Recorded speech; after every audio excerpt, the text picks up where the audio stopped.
Funny enough, Carl Reiner didn't always have his sights set on comedy. However, there was a small problem. I was missing two things to be an opera singer: pitch and timing.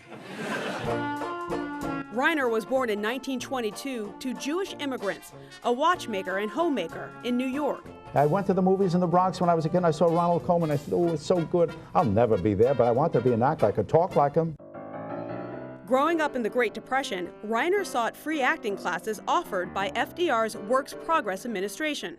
After serving in World War II, he headed to Broadway, where he caught the attention of someone working in a new medium, television. I'm forgetting one very important thing: lunch. Show of Shows was my college with Sid Caesar and Imogene Coca, best writers in the history of this business. I really learned to write and learned about what constitutes good comedy. After a decade of working with Sid Caesar, Reiner needed a new creative outlet. As he told Conan O'Brien, he didn't have to go far. I was being offered situation comedies. I read a few of these, and they weren't very good, and my wife, in her infinite wisdom, said, why don't you write one? Reiner created and starred in Head of the Family. It flopped at CBS, but Reiner's agent had an idea. We'll get a better actor to play you. Although the show got a new cast and a new title, The Dick Van Dyke Show, Reiner stayed to run the series, regularly appearing on it as well. Whatever you were going to say to Laura, I would rather you said to me. Okay, Rob, if that's the way you want it. Rob, you're a beautiful girl.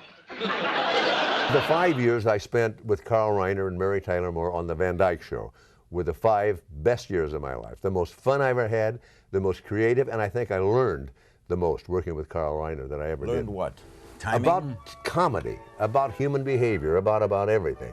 Carl could have been a psychiatrist. He understands people so well. The world is full of normal neurotics, and we like to see ourselves, and I think we saw ourselves in Dick. While on set, Reiner developed a passion for directing.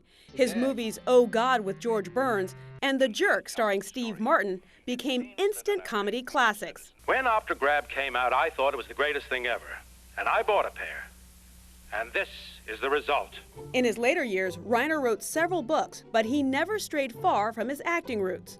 Whether it was on TV sitcoms like Mad About You. We haven't met anywhere before. Oh, I'm sure I'd remember. Oh, yes, you would. Or on film in the Ocean's 11 franchise. You're all aces in my book, but I want the last check I write to bounce.